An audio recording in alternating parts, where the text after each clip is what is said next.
Hmm.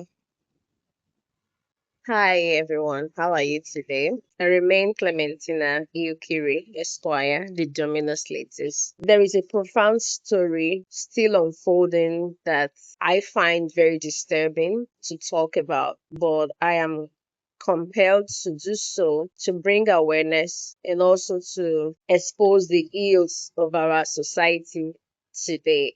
Now, there is a case that came hitting at my table today, 7th of August 2026. It's a legal matter that is truly mind blowing. So, this is the fact. Two young men aged 16 and 15 were arrested some few years ago riding a motorcycle, somewhere in Delta State. They were en route from one town to the other. And just somewhere at a very popular evening market, a junction, a popular junction, somewhere in Delta, these young men were arrested by ticketing officers for motorcycles. At first, they tried to make them pay this ticket fee, which they tried to avoid, the young men. And then there was a chase. They caught up with them, and the moment they were gathered and beaten up, more like the Alu 4 situation. A vigilante officer walking by noticed the situation, came to their rescue, and indeed handed them over to the nearest police station. Because at the point when the vigilante officer got there to the allegation against the duo was that they are armed robbers. They tried to steal the motorcycle, or they stole the motorcycle, and they had murdered someone, and also that they conspired together to commit these crimes. They handed over these young men, don't forget, age 15 and 16, to the nearest police station. Somehow, this is supposed to be a juvenile case if their ages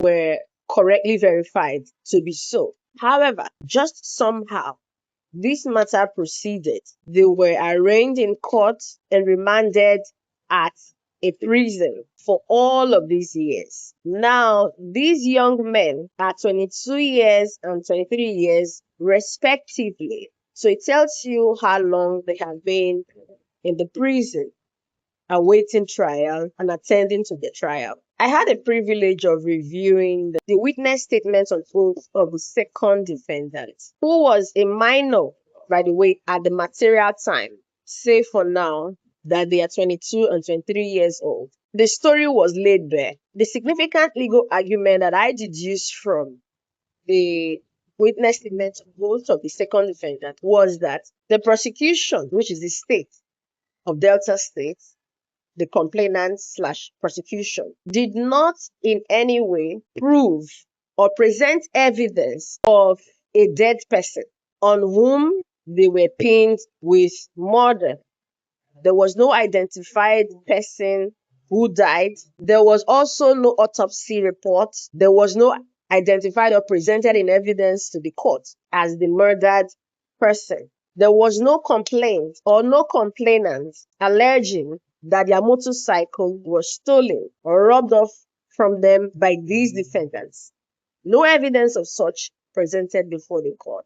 And these young men were alleged of murder and armed robbery. These were the facts I deduced from the witness statement on oath of the second defendant. Interestingly, the updated report shows that the court had gone ahead to convict these youngsters who were juvenile at the time of arraignment and arrest, convict them of the crime of murder, armed robbery, and conspiracy as alleged or charged by the state. This is a very disturbing situation.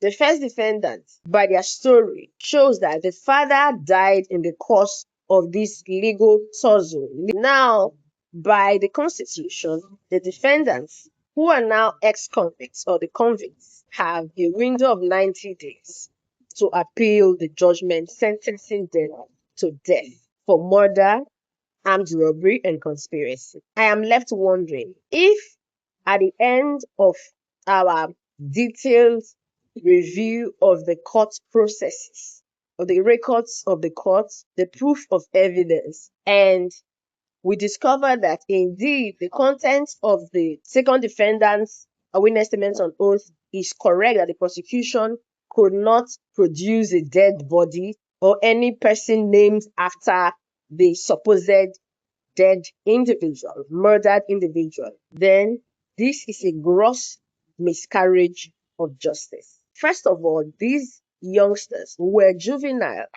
at the time of the allegation, arrest, and what have you. They ought not to be in the regular court. Save they are saying that while they were awaiting their trial, they attained the age of majority.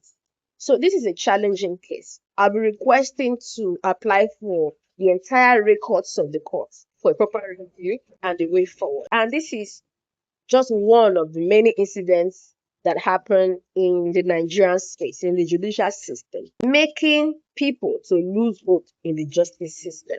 I'm just hoping that by the time I conclude my detailed investigation, some of these facts will be rebutted. But on the face of it, from the witness statement on oath of the second defendant and with the preliminary interviews with the convicts, the youngsters, 22, 23 years old, and their family members, it doesn't look well.